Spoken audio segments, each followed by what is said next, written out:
Russia 8ஆம் தேதி ஜூலை மாசம் உக்ரைனோட கேபிட்டலான கீவ்ல இருக்கக்கூடிய ஹாஸ்பிட்டல் மேல தாக்குதல் பண்ணிட்டாங்கன்னு சொல்லி முடியல.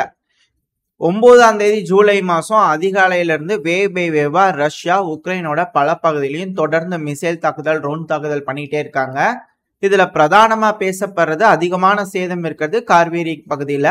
இந்த இடத்துல தாக்குதல் மக்கள் வாழும் பகுதியில தாக்குதல் பண்ணிட்டாங்க. இதனால 28 பேர்த்துக்கு மேல காயம் அடைஞ்சிட்டாங்க அப்படிங்கிறது போல உக்ரைன் தரப்புல இருந்து குற்றச்சாட்டுகள் வந்துகிட்டு இருக்கு. ஏன்னா இப்ப நாட்டோ மீட்டிங் நடக்குது இல்லையா, அதிகமான கிரைம்ஸ் இன்க்ரீஸ் ஆகணும். ஏன்னா இதுக்கு முன்னாடி எல்லாம் 100க்கு 100 கொடுத்துட்டு இருந்தாங்க.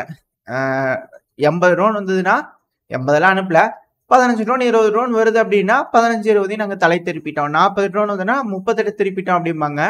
ஆனா இப்ப எல்லா மக்கள் வாழும் பகுதியிலேயே விழுந்து விழுந்து விழுந்து வெடிச்சு அதிகமான சேதங்கள் ஆகிற மாதிரி கணக்கு காட்டுறாங்களோ இந்த நாட்டோ மீட்டிங்காக. ஏன்னா அங்க ஏதாவது முக்கிய முடிவுகள் எடுக்க வைக்கணும் அப்படிங்கிறதுக்காக இது போல கணக்கு காட்டுறாங்களா அப்படிங்கிற கேள்விகள் வருது. அது மட்டும் இல்லாம எல்லா நாடுகளும் கனடா, அமெரிக்கா, ஹங்கேரியோட ஆப்போசிஷன் ஓகேங்களா, பிரான்ஸ் எல்லாரும் வந்துட்டாங்க. வரிஞ்சு கட்டிட்டு வந்து கண்டனங்கள் தெரிவிக்கிறேன் அப்படிங்கிறது போல எல்லாரும் கண்டனங்கள் தெரிவிச்சுட்டு இருக்காங்க ரஷ்யா தாக்குதல் பண்ணதுக்கு மட்டும்.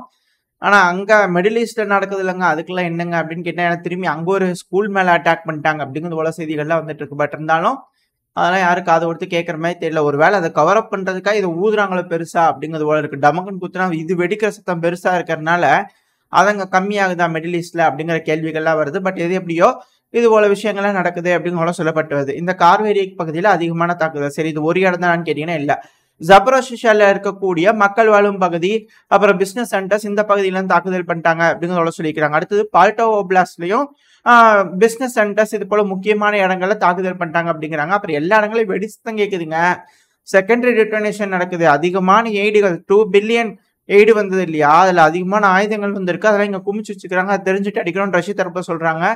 பட் ஆனால் இல்ல, அதெல்லாம் மக்கள் வாழும் பகுதி அப்படின்னு உக்ரைன் தரப்ப சொல்றாங்க. இந்த கீவ்ல நடந்த தாக்குதல் கூட ரஷ்யாவோட அந்த க்ரூஸ் மிசைல்ஸ் எல்லாம் இறங்கும் போது அந்த இடத்துல செகண்டரி டிட்டோனேஷன் ஒரு மிகப்பெரிய வெடி விபத்துல நடந்துட்டு இருக்கு. அதான் 5 மிசைல் ஒரு இடத்துல குறிவாத்து இறங்குது அப்படிங்கும் போது எந்த அளவுக்கு ஆயுதங்களை அங்க ஸ்டோர் பண்ணி வச்சிருப்பாங்க, எந்த அளவுக்கு கசிஞ்சிருக்கும் தகவல் தெரிஞ்சுக்கிட்டு பின் பாயிண்ட் அக்யூரசியில் அடிச்சிருக்காங்க. இதனால ஏகப்பட்ட இழப்புகள் உக்ரைனுக்கு ஏற்பட்டிருக்கு, ஆயுத இழப்புகள் உக்ரைனுக்கு ஏற்பட்டிருக்கு அப்படிங்கிற சொல்லப்பட்டுவது. பட் இட்ஸ் ஓகே, உக்ரைன் சொல்லதான் இன்னைக்குமே உண்மையா இருக்கும். ஸோ அதனால உக்ரைன் சொல்றபடி சிவிலியன் டார்கெட்ஸே ரஷ்யா அடிச்சிட்டாங்க அப்படிங்கிற போல வச்சுக்கலாம். ஸோ கார்வேரிக், ஜாப்ரோஷியா, பால்டோவா இது கூடவே உக்ரைனோட செவ்சிங்கி டிஸ்ட்ரிக்ட் இந்த பகுதியிலையும் மக்கள் வாழும் இடத்துல தாக்குதல் பண்ணிட்டாங்க. இதனால சிவிலியன்ஸ் பாதிப்படைஞ்சிட்டாங்க அப்படிங்கிறது போல உக்ரைன் தரப்புல இருந்து குற்றச்சாட்டுகள் வந்துகிட்டு இருக்கு. அதுவும் குறிப்பா இந்த அடுக்குமாடி கட்டடம் இருக்கும் இல்லையா, அபார்ட்மெண்ட் பில்டிங், அந்த இடத்துல தாக்குதல் நடந்ததுனால 4 பேர்த்துக்கிட்ட இறந்துட்டாங்க அப்படிங்கிறது போல உக்ரைன் தரப்புன்னு சொல்லப்பட்டு வருது. டைமாக இன்க்ரீஸ் ஆகுது அப்படிங்கிறாங்க.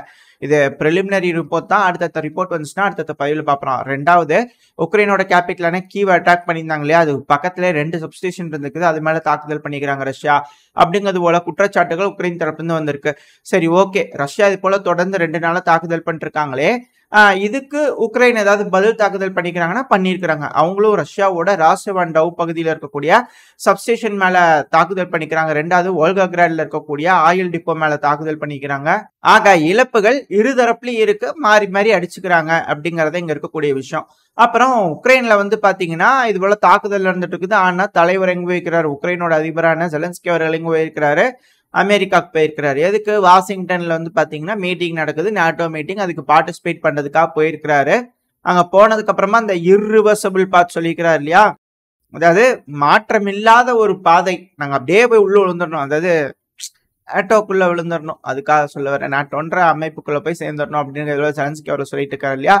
ஸோ அதை பத்தி பேசிக்கிறாங்க. ஏகப்பட்ட ஆட் டிஃபென்ஸ் சிஸ்டம் வேணும். அதுக்கு மேற்கோள் எதை காமிச்சிக்கிறாங்கன்னா, ஆஸ்பத்திரியில தாக்குதல் நடந்துருச்சுங்க, அதிகமான ஆட் டிஃபென்ஸ் சிஸ்டம் வேணுங்க அப்படிங்கிறது போல ஜெலன்ஸ்கி அவர்கள் கேட்க அங்க இருக்கிற நாடுகள்லாம் பேசிக்கிறாங்க. கூட்டமைப்புல 32 நாடுகள் இல்லையா, ஸோ எல்லாரும் கூடி உட்காந்து பேசிக்கிறாங்க. ஆயுதங்கள் எப்பவும் போல கேட்டிருக்கிறாங்க, F-16 கேட்டிருக்கிறாங்க, ஏர் டிஃபென்ஸ் சிஸ்டம் கேட்டிருக்கிறாங்க. ஸோ இதெல்லாம் எந்த அளவுக்கு அதிகமா உக்ரைனுக்கு கிடைக்க போகுது அப்படிங்கிற போல பாத்துக்கலாம். அது மட்டும் இல்லாம பெரும்பான்மையான நாடுகள், அதுவும் குறிப்பா அமெரிக்கா, அப்புறம் ஜெர்மனி அப்படிங்கிறது போல பிரான்ஸோட அதிபரான இமானுவேல் மேக்ரான் அவர்கள் சொன்னதா சொல்லப்படுது. அது சொல்லி பத்திரிகையில வெளியே வந்தோடனே கொஞ்ச நேரத்துல டெலீட் பண்ணிட்டாங்க அப்படிங்கிற சொல்லப்பட்டு வருது. என்ன சொல்லியிருந்தாரு அப்படின்னா, நாட்டோல பாத்தீங்கன்னா உக்ரைனை சேர்த்துக்கிறதுக்கு சில நாடுகள் விரும்பல, அதுல குறிப்பா அமெரிக்கா, ஜெர்மனி அப்படிங்கிற சொன்னாங்க. என்னங்க அமெரிக்கா சேர்த்துறதுக்கு விருப்பம் இல்லைன்னா அப்புறம் விட்டுட்டு போயிடலாம்லங்க அப்படிங்கிறதோட சில நபர்கள் நியாயமா கேட்டாலும் அதெல்லாம் கண்டுக்கிற மாதிரி இல்ல. கடைசி வரைக்கும் போராடுவாங்க உக்ரைன் அப்படிங்கிறதோட சொல்லிக்கிறாங்க. அது நியூயார்க் டைம்ஸ்ல வந்ததுல ஹைலைட்லாம் அப்பா சாமி.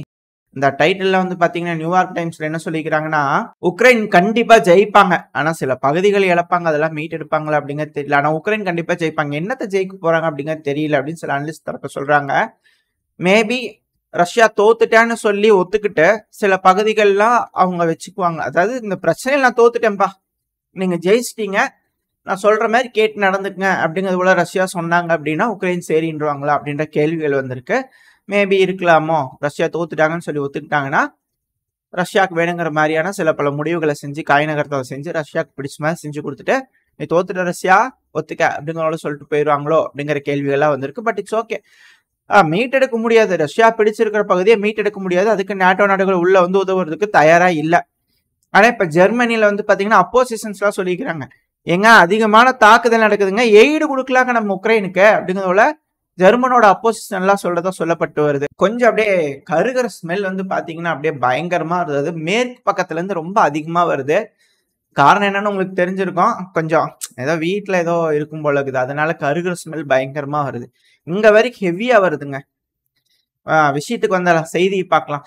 என்னன்னா ஜெலன்ஸ்கி அவர்கள் வந்து பாத்தீங்கன்னா காண்டாயி சொல்லியிருக்கிறாங்க, கிரிமினல்ல போய் வேர்ல்டு லார்ஜஸ்ட் டெமோக்ரஸி தலைவர் வந்து ஹக் பண்ணிக்கிறாரு அப்படிங்கிறது போல நம்ம தலைவரும் அவங்களும் ஹக் பண்ணிக்கிறாங்க. பட் எதுனாலும் நம்மளுக்கு எது முக்கியம், அதாவது நம்மளோட இப்ப இருக்கக்கூடிய இக்கட்டான சூழ்நிலைக்கு நியூக்ளியர் பயன்படுத்தி இயங்கக்கூடிய இன்ஜின், இந்த நியூக்ளியர் அணுசக்தியை பயன்படுத்தி இயங்கக்கூடிய இன்ஜினை வந்து பாத்தீங்கன்னா இந்த டெக்னாலஜி நம்மளுக்கு கிடைக்கும் அப்படிங்கிறது போல இந்த அக்ரிமெண்ட்ல இருக்கிறத வச்சு நம்மளுக்கு கிடைக்கும் அப்படிங்கிறத சொல்லப்பட்டு வருது. ஸோ இதெல்லாம் அடுத்த கட்ட டெவலப்மெண்ட்ஸ் இந்த மிலிட்டரியாவும் சரி ஸ்ட்ராட்டஜிக்காவும் சரி பல வழியில நம்ம ரஷ்யாவோட இணைஞ்சு செயல்பட ஆரம்பிச்சிருக்கோம் அப்படிங்கிற மாற்று கருத்து இல்லை. இதனால அப்படியே கொஞ்சம் இன்னுமே கொஞ்சம் பத்தி எரியுதுன்னு நினைக்கிறேன். எங்க வீட்டுல ஏதோ கருகிற வாசம் வருது சொல்லணும். மேற்கு பதிலிருந்து பயங்கரமா கருகிற வாசம் வருது. சரி ஓகே. பட் ஆனா இங்க ஒரு விஷயம் நடந்ததுனால பெரிய இம்பாக்ட் அங்க நடக்குது. இப்படி இருக்கும் ஒரு சமயத்துல தாக்குதல் நடந்திருக்கு. அங்க ஃபுல்லா 2 நாள் மீட்டிங்லாம் முடிச்சாச்சு. நம்மளோட பிரைம் மினிஸ்டர் அவர்கள் நேரா கிளம்பி ஆஸ்திரியாவுக்கு போயிருக்காரு. ஸோ புட்டின் அவர்களோட சம் இன்ஃபர்மேஷன் வாங்கி கொண்டு போய் ஆஸ்திரியாவுக்கு தருவாங்களா, அங்கேதான் பேசுவாங்களா, அங்கதான் சில முக்கியமான விஷயங்கள் நடக்குமா அப்படிங்கிற கேள்விகள்லாம் இருக்கு. பட் இருந்தாலும் சீனா தரப்புல இருந்து ஒரு பீஸ் பேனல் ப்ரொமோட் பண்ணிட்டு இருக்காங்க. எல்லாரும் போற முடிக்கணும்னு ட்ரை பண்றாங்க. ஆனா இது முடியாது, தொடர்ந்து நடந்துட்டு தான் இருக்க போகுது அப்படிங்கிறது போல சில நபர்கள் வந்து தரப்புல இருந்து சொல்லிட்டு இருக்காங்க. அதுக்கான வழிகள் தான் தெரியுது.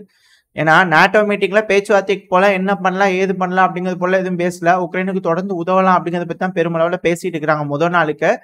ஸோ இது மாறலாம், மேபி வேற ஏதாவது ஒரு ஸ்டேட்மெண்ட்ஸ் வரலாம். இதோட இந்த பதிவு நான் முடிச்சுக்கோம். இந்த பதிவு எப்படி இருந்துச்சு, உங்களுக்கு பிடிச்சிருக்கா, பிடிச்சுன்னா லைக் பண்ணிட்டு உங்க ஃப்ரெண்ட்ஸ் ஃபேமிலியோட ஷேர் பண்ணிக்கோங்க. அது கூடவே மறக்காம இந்த பதிவை பத்தின உங்களோட கருத்துக்களை கமெண்ட் செக்ஷன்ல சொல்லுங்க. இந்த பதிவு நல்லா இருக்கும்ன்ற நம்பிக்கையில அடுத்த பதிவில் உங்களை சந்திக்கிறேன். அது வரைக்கும் ஸ்டே சேஃப். பை.